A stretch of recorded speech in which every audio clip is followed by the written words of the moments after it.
Hello, everybody. It's me again, Tasha, and tonight, late at night, I am reviewing Preachers of L.A. Season 1, Episode Trio. Okay? And it was kind of like calm, collective. The size, of course, you got the editing that made it like it was going to be all this, explosive stuff that was going to happen. But again, well, let's get to it. I have a couple little things that had to do with some of the people of the show. I'm just gonna make it as quick as possible. One little story that was the same day as the Diedrich scandal that's going out now with him and his photos and some bitter ex that's, you know, y'all go look it up. Talking about him, his um pics, okay, or the information about the scandal going on, whatever. Um, there's also, he's from Detroit. And the same day I found out about we have pastor, I think, or bishop or minister, whatever, Marley or Marlo Winans. And there was some controversy even about him, I think, last year. Now he was actually robbed and, like, dangerous area. He was by himself, expensive watch, expensive car, and it was all these warrants. Like, I saw all these young, all these people in front of the gas station stuff. He there by himself, and then of course he got, robbed and everything and assaulted. They were able to find the guys that did that to him. But, there was some people question, like, okay, what was he just doing in that area? Was he seeing some woman over there? It was some questions like that we had around here were asking. And also, too, um, they had said, I think with his church, I heard something going on the lines like you have to have a good prayer report, you have to have a good, pass or have good credit in order to attend this church. And recently, like I said, the same day I found out about the Dietrich scandal, which was actually in the barbershop. I was taking my nephew there, and I found out they were talking about, this. And they were talking about Pastor Watts on the news. Okay, this is not no. I heard it on the next website. This was on a couple news stations, and this woman that's been attending, I think, is perfecting church or whatever it's called, and she was saying, they were about to have a ceremony where they blessed, like young, the babies, toddlers and stuff like 2 and under, and they were having a, some type of blessing ceremony. And she, well, like I said, she was attending this church before even this child was, I think, even born, or maybe, before conception or whatever the case was. And when she went ahead and called to, try to get her child in a certain ceremony, the woman told that, it's Pastor Winans, guidelines that he will refuse. He will not bless a child, who has a, unwedded mother, unwedded parent. And, of course, she said she's not going to attend the church anymore. Pastor Wine has no comment. And that's just a shame. I really ain't gonna get into it. Y'all can say it and post it, down in the comments below what y'all think about it or heard about this story. But that is a shame that you would do that to the child, and even the situation with the mom. It's you supposed to, like I said, that could be a whole nother video based on that. But I was just giving y'all, just a little news here and there.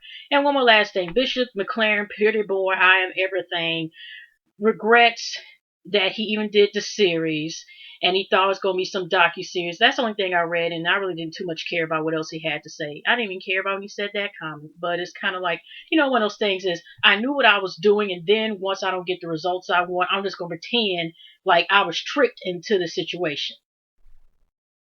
Okay, let's go on to showing the highlights of this evening. Of course, I don't know if y'all paying attention in between. You know how they had the little intros in between when they say the person's name and so forth. But did y'all notice when Dominique comes on, when she's with the same screen or whatever with Minister Diedrich, she got a smile on her face. But then when I noticed when she was by herself, she's just looking like, get this over with. I don't want to do this. My mama called. It's something that it's something that she just looks mad. Okay, none of the other first ladies, and even Loretta got her own intro, little sliding intro thing. I noticed now too. Okay, I guess she's supposed to be one of the supporting cast on the cast, and I guess if they decide to have a spinoff with the first ladies and their stinges, she might be even on there. I'm just saying, if I don't know, they can really do a spinoff with these particular cast of women. Well, you never know. Um, so we have, a few things going on. Of course, we have in the beginning, Bishop gives some, he is the guy. I think Rick. I forgot Rick Ross. No, excuse me. I didn't be saying Rick Ross, but Rick. I just know his first name is Rick, and one of his friends. They still are serious about still wanting for Bishop Gibson to guide them in this journey of, changing their lives. And he's taking them shoe shopping. And it was interesting to see how, like, based on the way they walk and stuff, it's different and everything else, just looking at stuff like that. But I did notice Rick has, changed from ponytails to cornrows. So I don't know. Well, hopefully we do get to see the progress maybe through the season and stuff, and they still, him and the other guy, I think Biggie now, his friend that was also with him wants to change paths. So on and off, we were just seeing them the progress and getting shoe sign, and Bishop Gibson, is really happy about able to help, people, I guess, and get their lives changed over because, just like now he used to be in that path, and now he is guided, from God in a couple, material goods as we all see. But I'm just saying overall is that, he's going to help them go into a church that's there in the area Compton, and he's going to give them a good I think preacher pastor, one of his probably one of his friends to help them not only go into church, commit with the journey with God, but he also wants to go and help them get jobs and get on their feet and just get rid. That'll be really pretty interesting, if that works out, and I would like to see that progress if that does work out. That's pretty interesting. But it was one interesting point that his friend Bishop was saying. I mean, Biggie was saying about he has a whole shoebox full of obituaries. He has buried over like 2,000 of his friends. They just shoot you for no reason. I mean, that's just how sad, you know, situations like that are. But it wasn't too much after that. It's just, Rick seems excited, and I guess Biggie, I meant to say, are now on that path. So that's good information. Another thing, before we get into this Tea Party mess, we got Noel Jones, Mr. Lover Lover, player from the Himalayas. Um, he still he goes to see his lady friend Loretta at their restaurant. The first thing he says is, "Where's my money?" Basically, she makes a special soup that's supposed to, I mean, just for him. And here again, like I said, she keeps playing with words about their relationship and whatever the case is. And I know I'm jumping, but I just want to get it out the way because it's just irrelevant. Because what is Pastor Ray, Mr. I like to call Sanctual, Mr. Sexual, and First Lady, I think her name is Maisha Masai. I'm just gonna call First Lady First Lady of Pastor Wayne, and now I get sorry if I confuse minister, pastor, and stuff like that. But she is having this tea party with the first ladies and stuff, and this was also the beginning scene. And she also drops off a lovely, beautiful glam shot of herself for I guess in his office. I don't know if it was a new location or anything. And she was just saying she doesn't know whether to invite Loretta. She wanted to invite Dominique because she's about to marry Minister Diedrich, so she's going to become a first lady. And he's just like, it's up to you. You're good with words and everything, but it's up to your decision who you want to invite. And this is like the main thing of this week, or the main storyline was this upcoming tea party. And like I said, back to the story of Loretta Noel Jones, she does end up getting invited because after First Lady Misha, like I said, I don't know why I can't get that woman's name, but please forgive me. But she goes to meet with First Lady Gibson and Levette, and Levette's basically telling her I can understand inviting the fiance because she's about to get married, but girlfriends, no. She's completely to the Bible, the old school way, So she's like, the girlfriend, mm-mm. But First Lady Misha's like, I'm going to go ahead and invite her, because like she looks at it this angle. Even though she's the girlfriend, she's been around Bishop Lover Noel Jones for several years.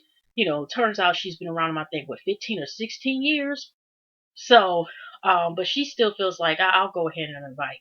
And we also flash back to Pastor Jay. But like I said, as far as these episodes, Pastor Jay, like I said in my last little review, he seems to be the least like flashiest. You know what I mean? It's almost like I said, I don't know, but it seems like he really wants to use this show as to really show that he's possibly, genuinely in there to help people, not show off like I got all this stuff, because he seems to be, like I said, the most humblest out of all, what is it, six of them? You know, like I said, it's the pastor teachers thing. It's like you don't really see the flashiness. You just see like the main ongoing story. He wants his fiance and the controversy and stuff that he faced it for his decisions that he has done. And who knows, considering the circumstances of this new scandal, how that's going to turn out. Okay, and we'll be bringing that up in a second, and I'll tell you why when it has to do with the new actual when they have the tea party. So we'll get to that in a second.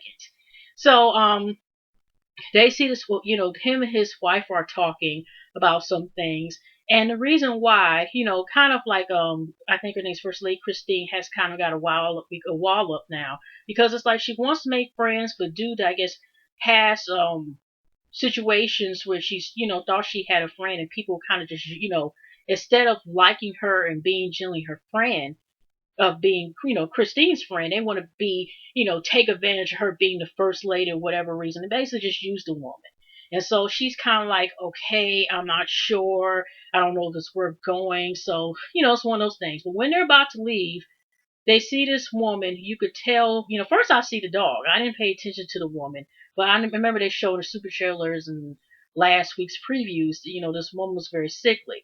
Now I know she's just turned 50. They were asking because he said I think it was First Lady Christie says, and he says, if he feels like, the need, or if he has to talk to somebody, or basically like, to pray for them and stuff like that, he would do so, or see somebody in need, yeah, basically. And this woman, you could tell, is physically sickly. She seems a little bit, under, like she's a little underweight. I mean, that's just my speculation. I know she said she was suffering from panic attacks and anxiety. But is anybody in the comment box? I mean, I just noticed like, well, maybe that was affecting why her weight is up. I don't know. Like I said, I'm not in the medical field and stuff like that. But they did pray for her, and hopefully that will help her with whatever health issues that she is going, dealing with. And then a little bonus scene, somehow when they're going past by and talk about a situation, a tree fell. So I don't know if that's irrelevant. I'm just going by what I've seen. So First Lady Christine decides to go ahead and go to the tea party. Loretta tells, like I said, Noel Jones that she's going to go to the tea party when he's at the restaurant with her, and he already knows that because these are the first ladies that they're gonna come down on her because she's not married. And Loretta's like, basically like, I won't stand my grounds. I don't mind. I'm Loretta. I ain't worried about being, this and that of that nature. So, but Mister Noel Jones let her know like if you come back with something, don't come with me. If you get some advice, some crazy advice for them and stuff like that, shut that down. So, to make a long story short, here we go to Dominique's mom's house. Now, I was just like a little bit confused because she was talking to her mom like, um, can you, she wasn't like she kind of like asked. It was kind of like she told her to babysit. Like, you supposed to do your grandma duties and watch the child. Can you watch her this and that? Cause Debbie, can you watch her on Saturday? Can you do this and that? And I'm thinking like, okay, maybe that's just maybe that's just me, but I feel like that wasn't needed or necessary. It's like that's still not her child. She don't have to watch her. Okay, that's just my opinion. She's not the one who sat there and had your child. You did, and Mr. Dietrich did. But again, here they still go in this conversation. Because she first talking about I don't know how. Basically like it's overwhelming just having one child. I don't know how you're able to do three. Three children. The mom was also comparing like back in the day about comparing when she raised kids to like the time where her daughter now Dominique is raising children and stuff.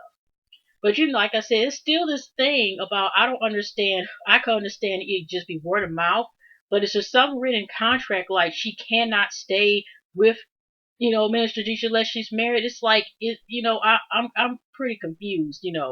And like I said, the child is already here. I don't understand where is this thing that it's like they're completely forbidden to stay with each other before they get married. Um, like I said, I don't know.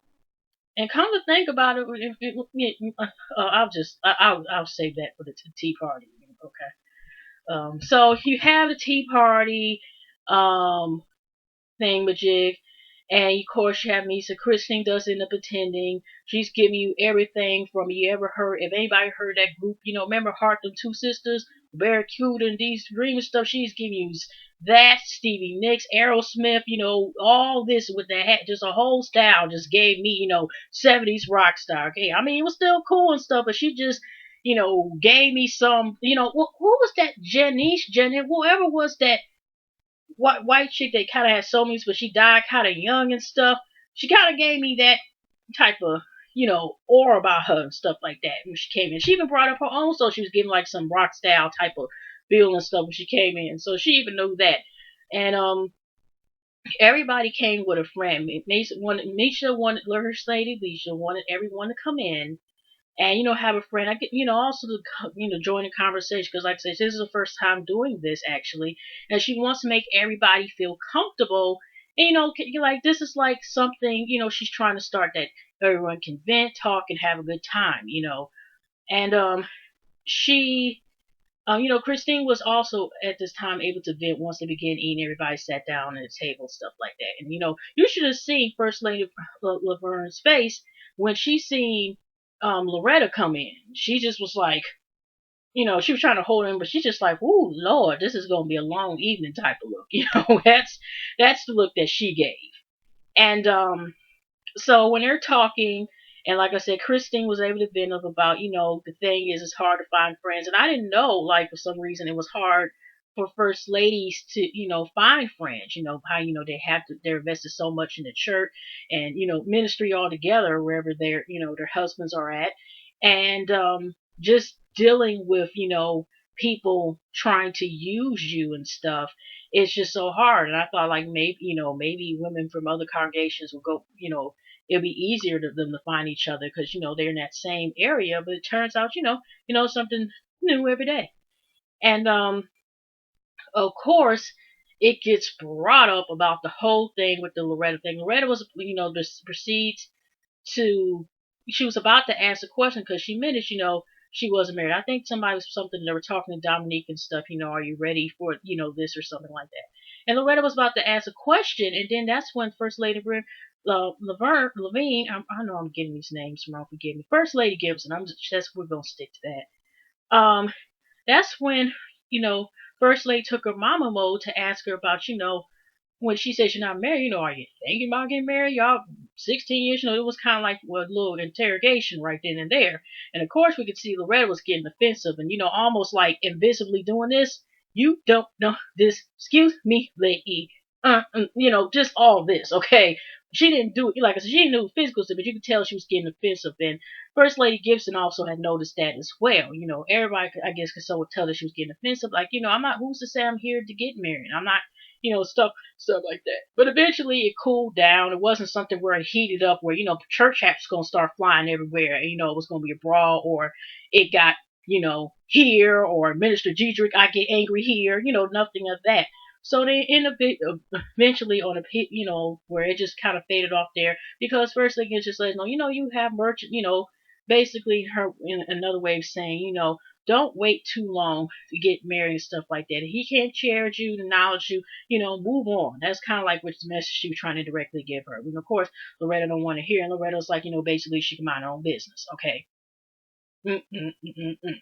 Okay, that's pretty much what she wanted to do. Okay, so the first lady gets and also wanted to speak to Dominique for a second, and it was brought up that Dominique said she already feels like they're married because once a man living together, and I think something about the lines of once the guy is with you, I don't know if she was referring to sexual way or not because that's when First Lady was telling her, that's not the fornication. Because here's this thing here, the main motto is you cannot live with nobody until y'all are married. That's the whole thing. And, it's the Bible, and that's stuff like that. Like I said, that is I have no words for that, but I'm just saying their circumstances.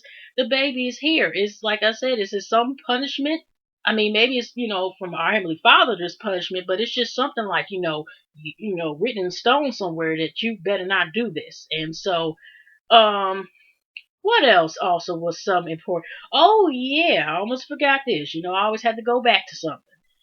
Here is when they were talking. Dominique was talking about how it's hard.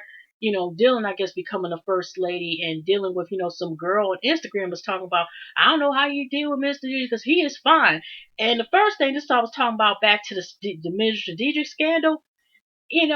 If she's getting this and before this stuff is out, I'm just wondering how many heifers are gonna sit there and come after her because of these pictures. Oh, whatever ungodly thing they might say about them photos and be harassing his wife. I think they're married now. There's his wife, playing those type of games. I just had the first thing I thought about was, ooh Lord, and she got that then. Now since this scandal came out and everybody can see this photo and all the latest gospel site, woo Lord, forgive me, gossip sites. Forgive me, Lord. I said gospel sites. Ooh, like I tell you, it's almost 2 o'clock right about now, so I'm just okay. But anyways, we got Minister Didrik, and again, they always do this. Y'all notice. I don't know if it's gonna be a new thing or every scene Minister Didrik steals the show. Somehow, the last scene has to do with him because this is the third episode where it ends with him. And then somehow, of course, it might be a little editing before the scene comes on because, they already had, it was early, they're talking about like doing the wedding, and he's just like, it's up to you. But I didn't like, when they're talking about the wedding and stuff again, and he's sitting here talking about, well, about the wedding, they're having some disagreement. He want a live band when they're going in. He's like this because, he just wants to elope. But he's really doing this wedding on account of, Dominique wants a wedding.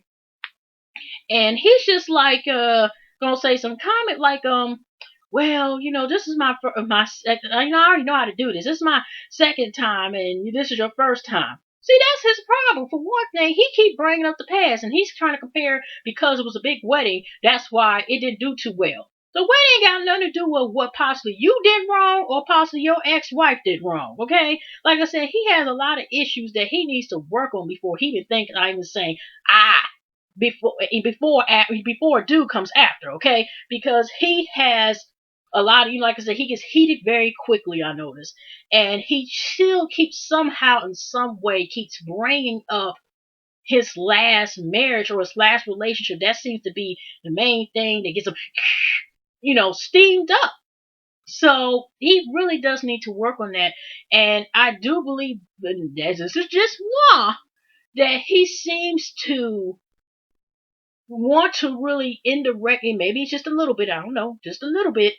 It seems like he really only wants to get married because of this child. And that's the only way he can live with her and not be in shame. That's the way it's being presented is that way, because that's all I see. That's all I see is this thing because he's just keeps on holding on to the past and he really needs to work on that and consider circumstances where he's being pressured and she's being pressured is, you better not be there past 9 p.m. at his house type of situation.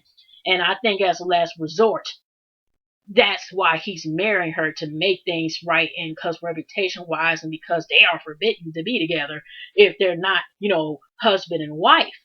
You know, if I missed anything, it probably wasn't really important. Like I said, I was really focusing on this tea thing, but there's one little good thing that possibly might happen. First Lady, Misha,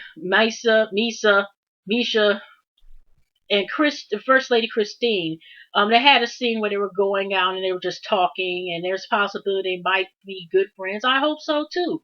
If it's a good match, hey, that's good, and they do need, to have, some friendship there, some good association at least. So I hope that works out.